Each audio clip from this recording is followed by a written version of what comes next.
And Assalamu alaikum and welcome, and thank you for giving us a little bit of your time, whether you're watching us live or you're watching us later on in the evening. I'm Corey Saylor. I'm the Research and Advocacy Director with the Council on American Islamic Relations. And we're here today to talk about a new paper that CAIR just put out, Gaza, the Resurgence of Islamophobia in 2023. And I'll let my colleague and co-author introduce herself to you real quick. Thanks, Corey. Hi, everyone. Assalamu alaikum. Thanks for joining us. My name is Farah Hafifi, and I am the Research and Advocacy Coordinator at CAIR. So it's a very difficult time at the moment. We recognize that what's filling all of our screens every day from Gaza is just horrifying. If you're seeing the breaking news, the Washington Post is reporting that the Israeli government's argument around Al-Shifa Hospital just doesn't hold up to the Washington Post's investigation, at least. That's front and center on their website as we speak. But we also remember that in other areas, China, where the Uyghurs are being oppressed, India, where the Modi government is currently repressing Muslims, France, and other parts of Europe where Muslims are suffering through terrible situations. It's all difficult, but today we're going to focus on the United States for the most part, because when we say the resurgence of Islamophobia, we're talking about here in the United States, not worldwide. So what we're going to do, we'll jump in. We'll talk a little bit about some of the things that, as we each worked on the papers that struck us, then we'll take a step back and why did we write the paper? And then we'll kind of look forward, because the idea of the paper really is to look forward into next year. And, hopefully you will walk away understanding a little bit more when we say the resurgence of Islamophobia, what we're talking about. So, Farah, what I'd like to do is, can I ask you to just sort of start off with the top line numbers that we've been reporting before we even put this paper out, right? So when we talk about a resurgence of Islamophobia, like what's the numbers context? Yep. So CAIR has decided to try to quantitatively assess the kinds of Islamophobic incidents that we know have been going on since October. So in our latest data collection, and what that involves is us collecting data from, areas where CAIR has a chapter office, we collected between October 7th and December 2nd. And that report found that we received over 2,100 complaints, including reported bias incidents directed towards Muslims in those 8 weeks. So to put that in context for you, Corey, that is 42% of the complaints that we received in the entire year of 2022. So in just 8 weeks, we've reached nearly 50% of the reports that we've reached in an entire year. So we are certainly seeing that Islamophobia is spiraling out of control. And I want to say that over those 8 weeks as well, we did not see a decline. Instead, we're seeing very steady instances of anti-Muslim attacks across the country. Each one of those numbers is a human being, right? And I think that's one of the important things. But staggering, 42% of all of the cases we got last year in a 57-day period. So when we say resurgence, I'm very comfortable that we are not overstating what's going on in the United States right now. So we put out this paper, Gaza, the Resurgence of Islamophobia in 2023. And, the paper is essentially an assessment of how what's going on in Gaza has re-illuminated a number of the different aspects of Islamophobia that have existed in the United States for a long time.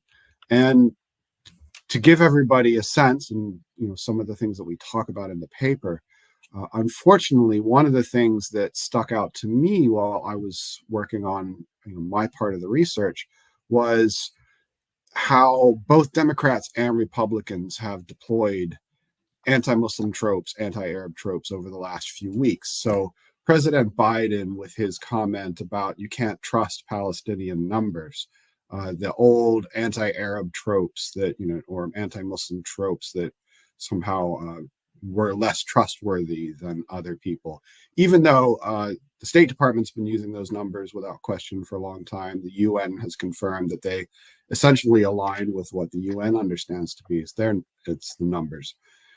Congressman Brian Mast from Florida, a Republican, on the floor of the U.S. House, essentially saying there are no Palestinian civilians and justifying genocide against that population. And it's worth noting, not in the paper because it just happened last night and is coming out today, but former Republican member of Congress Michelle Bachmann, known for her Islamophobic rhetoric, similarly has said that called for a cleansing in Gaza. So very problematic speech there. One more example, Farah, is John Kirby with the White House, who is on video choking up when he was talking about Ukrainian civilians a few months ago. But when he was asked about Palestinian civilians, essentially, that's war, right? So the differences we hear, the dehumanization that we hear coming from our government, it troubles me a lot. And so that was one of the parts of our paper that really stuck out to me. And I'd like to put that to you. Can you give us a sense of something that really stuck out to you as you were working on the paper? Yeah, absolutely. Thank you for that, Corey. I think what I also want to point out in those examples that you brought up is, as you mentioned, the Islamophobia, the anti-Muslim sentiment that undergirds those kinds of statements. The idea, that's promoted in President Biden's, questioning of Palestinian claims, the idea that Muslims and Arabs and Palestinians are untrustworthy sources of information, right? Which is a common Islamophobic trope. Or the idea in Representative Bachmann's remarks when she, referred to Palestinians in Gaza as, quote, potential mercenaries, unquote. That is also an Islamophobic trope. The idea that Muslims are inherently violent, are inherently suspicious. So there's a way that these tropes that have been around for quite some time, right? We know that they didn't, these didn't emerge in October. Many people who are observing the situation over the last several decades know that these kinds of ideas did not emerge in October. But the way that they're becoming normalized as possible things to say in public by, sitting officials and former sitting officials, that is the really concerning part. And what it directly leads to, and what it contributes to is the fact that this kind of speech is seen as permissible also by everyday people on social media networks. So I'll discuss something that I found really interesting as I was conducting this research is the role of social media networks in failing to check this kind of hateful speech, this kind of disinformation about Muslims, Arabs, and Palestinians, and also two, their role in actively censoring Palestinian voices. So to give you an example of the first one, we see that, for example, a report came out by The Intercept that Facebook had allowed an ad that called for the assassination of a pro-Palestinian activist to be put on its platform. And they even, they responded to the report. They admitted that should not have been approved, I believe, according to the report. And then in that same report, we also see that a series of ads were sent into Facebook just to test, its ability to check for hate speech and advertisements. And apparently the platform had also approved ads that, refer to children in Gaza as, quote, future terrorists, unquote, and also referred to Arabs as, quote, pigs. So these kinds of platforms we see are clearly failing to prevent the types of hateful speech that's being directed towards Arabs, Muslims, and Palestinians. But it also seems that there is a priority at some of these platforms to potentially systemically repress Palestinian voices. So a report came out in the Wall Street Journal a few months ago now that Meta had lowered the thresholds for determining hate speech coming out, or in hate speech in posts coming out of specifically the Palestinian territory. So essentially they determined, to put it in brief terms, that if the system was even 25% certain that a post coming out of Palestine was hate speech, that post was censored. To give you some context, for those posts in Israel, that threshold was 40%. So what we're seeing is, potential systemic targeting of Palestinian voices that are attempting to call attention to the human rights crisis in Gaza. So that is an incredibly shocking element that I saw come out. But I also want to pitch it back to you, because I also know, Corey, that these social media platforms have also become spaces for doxing, for cyberbullying. And so I was wondering if you could tell us more about what we're seeing in terms of doxing, aka the specific cyber targeting of individuals by sharing their personal information online. It's one of those things in any wave of Islamophobia, and this is the biggest one we've seen since Donald Trump announced his plan to ban Muslims from the United States back in December 2015. In any one of these waves, you get, back to your 2,171, a lot of bias, right? There's also in this wave a couple of standout patterns that we just haven't seen before. And one of those is the very specific targeting of students at the particularly the university level. And there's a couple of parts to that that I would want people to understand. And it starts, as you rightly point out, with the doxing. So very early on, what we saw was digital trucks driving around at Harvard. We've also seen them at Columbia University with pictures and the names of students who had spoken up on behalf of Palestinian humanity. We've seen mass doxing Google Sheets where there were lists with hundreds of students or dozens of students, depending on the list, names and personally identifiable information. And all of that is done in an attempt to intimidate people and silence them. And, you got to give a credit to a lot of the students at universities that we have spoken to over the last couple of months who, they're not going to be silenced by that. But to recognize that that's being done at a level that we've never seen before is just part of why we did this paper. You've got to understand what the larger patterns are as you absorb the daily horrors in the news. Another thing, in terms of targeting students, you got to look at what Ron DeSantis did, where he said he was going to actually shut down affiliates of one student organization in his state. That, to our knowledge, has not at this point in time happened, despite him saying that. As a matter of fact, one of his own employees of the Florida government said, they weren't going to do it.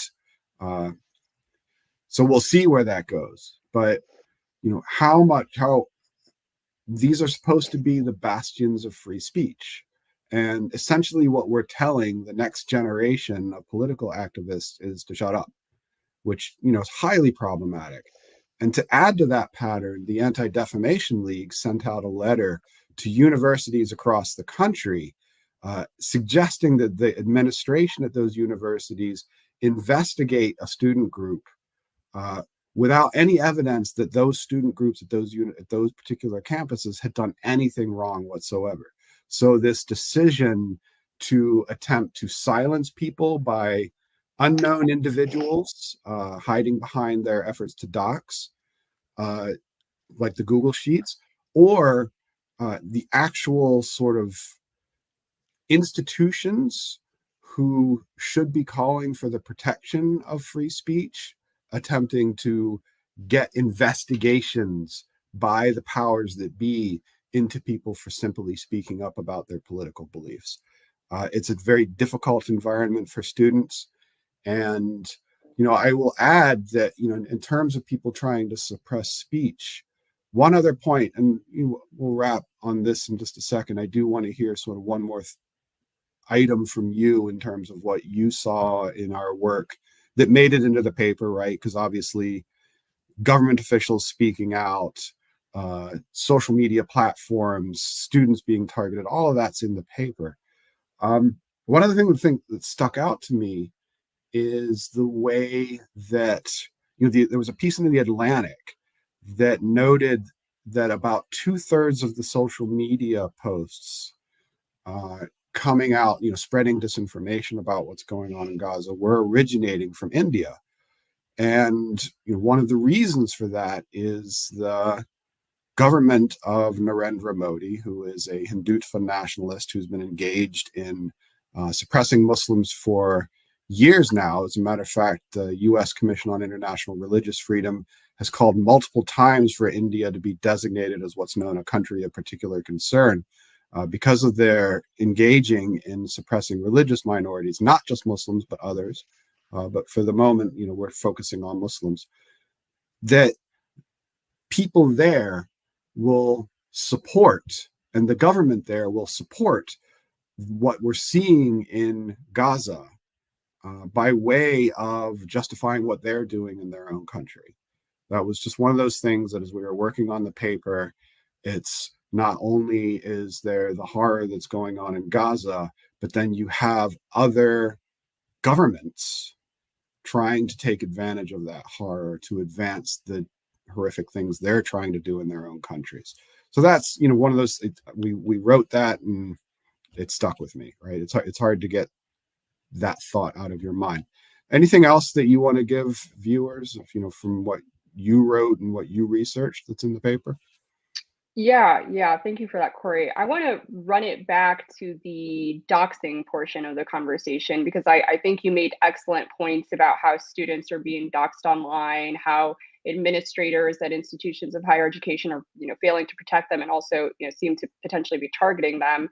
But I also want to point out that employees, in a very, I think, again, unprecedented trend for where we are right now, are also being doxxed, are also experiencing cyberbullying. So back in October, we also saw reports of websites specifically dedicated to doxing individuals who had, posted something about Palestine, posted for Palestinian human rights. And these sites, according to a New York Times article, claimed that they were simply calling out people who were promoting violence. But according to that same article, the New York Times actually investigated and found that many people on this list of thousands of employees whose personal information was put online were simply calling for humanitarian aid for Palestinian civilians in Gaza. They were using the hashtag Gaza under attack to attempt to call attention to the human rights abuses that the Israeli government is currently undertaking against Palestinian civilians in Gaza. So I think there's also this interesting trend of people, who are supporting Palestinian human rights, who are critiquing Israeli state policy of, being confused as people who are potentially, or conflated with people who are potentially promoting violence. And that has real consequences on their employment, on their ability to feel safe at work.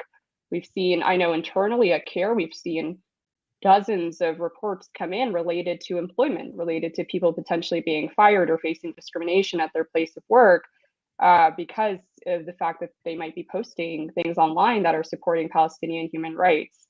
So I also want to point that out in particular. I know, for example, this did not make it in the report, but I believe last week, our legal team filed a complaint on behalf of a teacher, an instructor who posted something in support of Palestinian human rights in her email signature, even though many other teachers at that school had posted similar things in their signature related to other matters, and she faced repercussions. So these incidents are real. These are real people. They're not just numbers. And due to actions by individuals who are seeking to publicly embarrass people who are really just supporting human rights, they are facing real consequences to their future. So with that being, sorry, Corey. With that being said, I just wanted to go ahead and pitch it back to you, actually, because I mean, we've discussed so much. We've seen that there are so many concerning trends and patterns, and I want to pitch it back to you to help us understand a little bit more about what this paper hopes to do for our future. Yeah, we were talking about this paper back in January, like when we did our planning for this year. The idea was that since President Trump left office, the nature of Islamophobia in the United States, I believe, has changed. And I rest that argument on a couple of different things. But one of the primary points that's worth people understanding is that the people driving anti-Muslim sentiment have changed. We just talked about the U.S. government. Like I think we can make an argument. Well, I know we can make an argument that the U.S. government has been a driver of anti-Muslim sentiment for quite some time.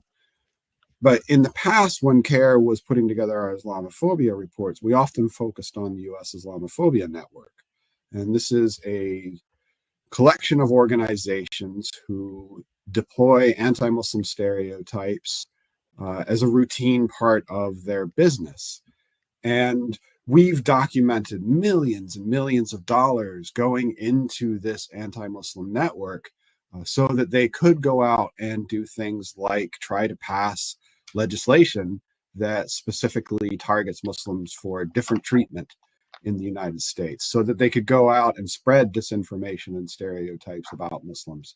And yet, since Biden left office, these groups just haven't had the impact that they once did. And I'll talk about a couple just quickly because, you know, we live this stuff. The people watching us right now don't. So I want to give you a bit of a, you know, our viewers a bit of a window into what we're talking about.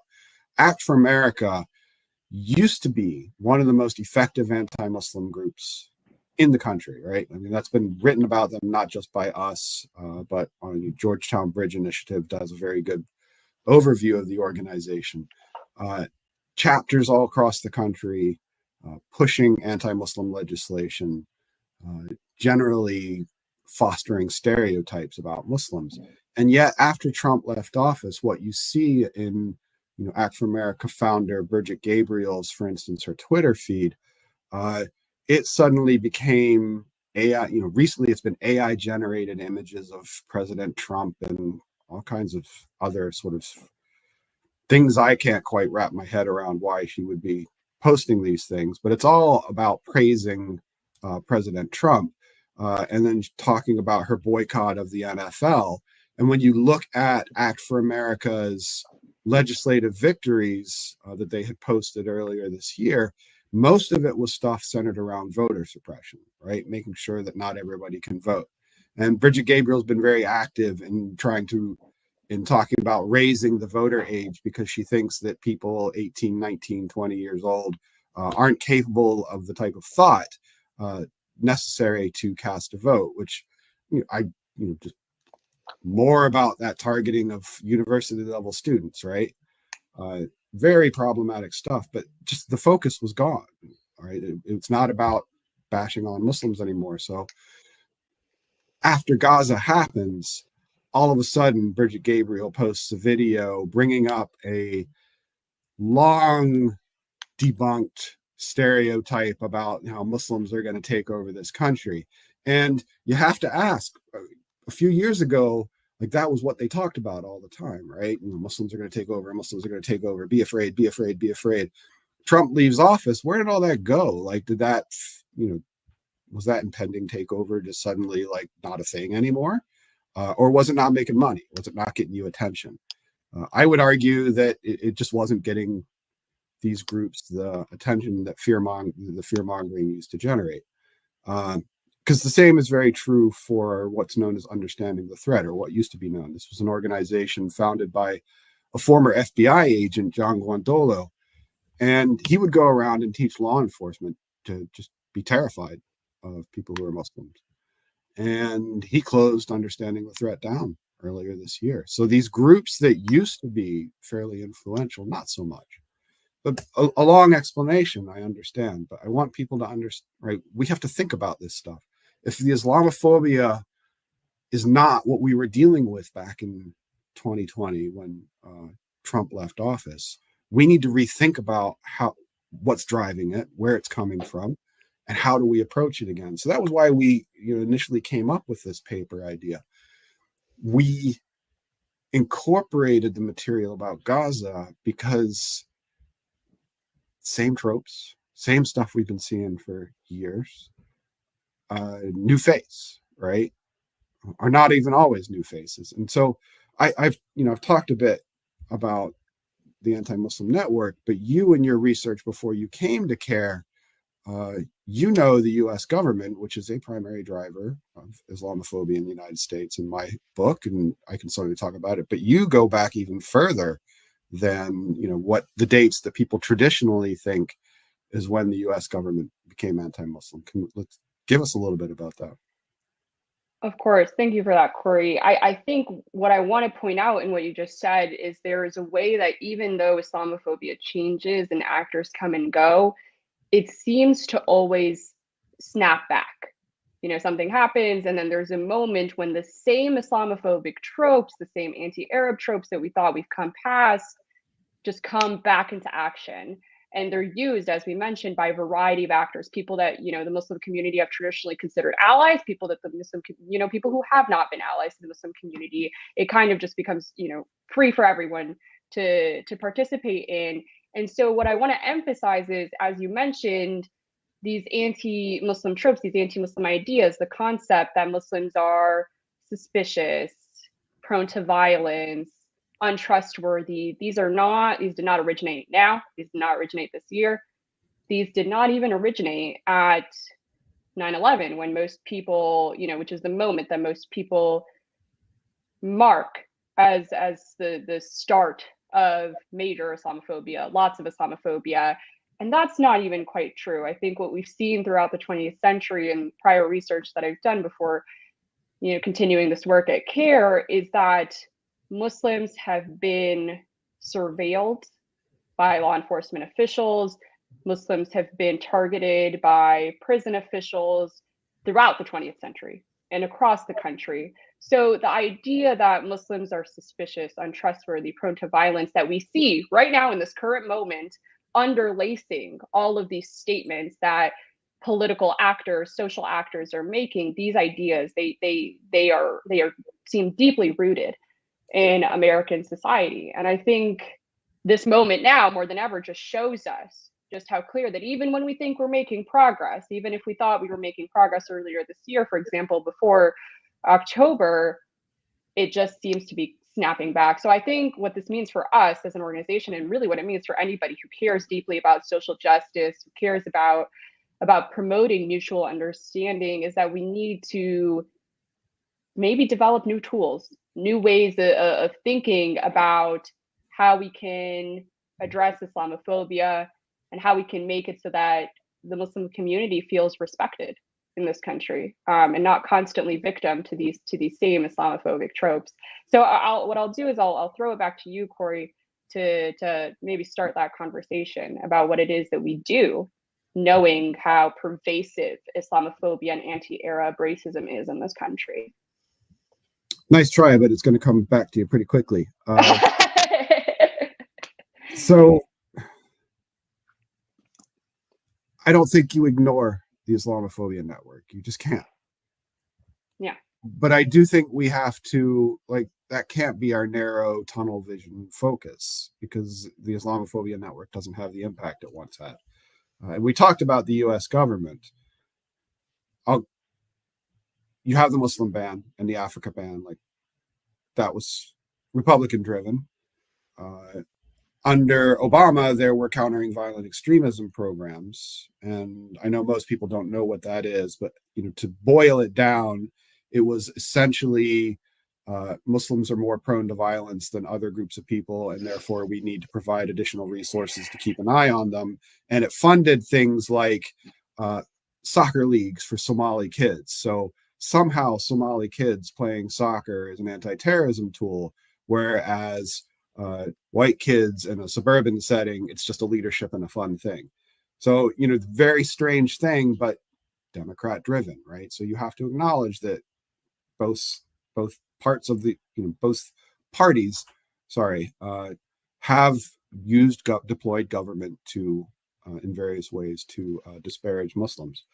But, you know, I said it was come back to you pretty quickly, because one of the things that we offer in the paper is a new measurement tool. And I want you to talk about that measurement tool. But before you do, I want our viewers to understand the reason you want to do that is because if we understand where anti-Muslim sentiment is the strongest, then groups like CAIR can target more resources toward fighting that kind of bias in different regions. So why don't you talk a little bit about one of the tools we're working on? I wouldn't call it developed yet. We're proposing and we'll be developing over the next year. Yep. Thank you, Corey. So I think one of the things that this moment has shown us, but also something we've been thinking about, from my understanding at CAIR for some time, is figuring out quantitative methods to understand Islamophobia in the United States. So we have our qualitative methods for some time, we have our research methods, but at the same time, there's a way in which putting numbers, trying to understand Islamophobia quantitatively might help us not just account for these instances for our community, right? So that we can potentially request for resources to be allocated to support local Muslim communities across the country, but also so that US politicians, media networks understand the level of Islamophobic hate and rhetoric that we're talking about when we conduct our research. So one of the things that we're working towards, as you mentioned, not yet developed, but we're proposing is a state-specific quantitative tool to assess Islamophobia at the local level. So as a part of this paper, and you can see our findings online, we've developed different indicators that we think might help us understand if Islamophobia is accepted or rejected at the local level. So we have political indicators, for example, are Muslim concerns heard by US politicians? Are Muslims represented in political office? We also have educational indicators. Are teachers and administrators, for example, promoting false information about Islam and Muslims that could potentially be harmful? We might consider that an indication of whether Islamophobia is being accepted or rejected. So those are a few examples. Our indicators span political, social, educational, and legal levels in order for us to be able to develop a quantitative approach that would help us say to what extent is Islamophobia accepted in this state, and then to be able to provide those recommendations again to our local Muslim communities, but also to actors who are interested in uplifting and empowering Muslim communities across the country. So that's one of the tools that we're proposing. And again, you can see the findings in more detail in the paper. But now I also want to pass it back to you, Corey, to tell us more about the kinds of work or the kinds of ways that CAIR's work might be shifting in order to address the current moment in advance of our 2024 Islamophobia report, which is our annual Islamophobia report that'll be coming out next year. Yeah, and I think this is sort of a good point for us to start wrapping up our conversation. The current moment. I led off the conversation at the top talking about Gaza, but recognizing that anyone who's looking at the problem on a larger scale recognizes that it's a major, Islamophobia is a major problem in a number of countries around the world right now. Islamophobia traditionally becomes more of a major problem in the United States around election cycles. So our colleague Dalia Mogahed over at the Institute for Social Policy and Understanding years ago wrote a paper, and in it or an article, and in it she points out how 2010, which is a while back at this point, folks who were around then may remember the whole issue around a Islamic cultural center in Lower Manhattan that was rebranded by the Islamophobia Network as the Ground Zero Mosque, and that rebranding made its way into the midterm campaigns of many politicians. Right, that was a surge that was entirely related to an election cycle. So right now, this moment, we have Gaza as a major driver of Islamophobia. The presidential election cycle gets serious around about mid-January when the first primaries start happening. And I believe it's fair to say that most political observers right now are saying this is going to be a particularly chaotic election year. So if you're us and the community is kindly funding us to think about Islamophobia, it would be irresponsible of us to just focus on one aspect of it, right? So how is our work shifting and changing? Next year, we're going to have Gaza, we're going to have the presidential election cycle, and whatever else comes our way. And institutions will need to deal with that every day. But at the same time, we have to have a vision that lasts further out beyond that because ultimately, if we're just running around reacting to everything, we're not going to get anywhere, right? So CAIR always has a vision for where we want to go. What is going to be the endpoint? What is the result that we want from our counter-Islamophobia work? And what I will do is just invite people to go to the paper and look at the new. We've updated our vision there. We originally wrote one in 2011.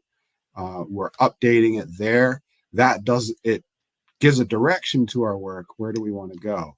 But I think for sure what you will see more of from CAIR and institutions like ours next year is broad outreach to politicians, to educators, and a number of other places to make sure that top of mind for many of them is that deploying Islamophobia, anti-Arab bigotry, anti-Semitism, racism, you name it, ethnic hate, 100% unacceptable. And that there are institutions like CAIR who will be watching for that. And if you decide to indulge in such bigotry and hatred, there are advocacy tactics to make sure that such voices aren't central to any conversation in the United States, right? Long-term problem we've had with racism in this country, with all kinds of hate. I mean, you name it. But there are voices that are going to keep an eye on that and make sure that it gets pushed to the fringes where it belongs and not centered in the policies of our country. So, I want to thank you very much for the effort you put into writing this paper. I want to thank everybody who took some time out to watch our conversation today, because we are paid to think about this stuff. You're showing us the courtesy of joining us and giving us some of your free time through the day. That's appreciated. And I would just end on the note that our work 100% relies on people like the folks watching this video, because when CAIR asks people to join us in an effort like reaching out to a corporation that's done something Islamophobic, or contacting elected officials, when thousands and thousands of people react to that, that's what makes a difference in the universe. That's what gets attention. And so, as we go into 2024, already in a difficult moment, we look forward to the opportunity to work with all of you to defeat anti-Muslim bigotry and all the other forms of bigotry that have plagued this country for a long time. Thank you very much for your time and watching us today, and I'm sure we'll be in touch with everybody soon.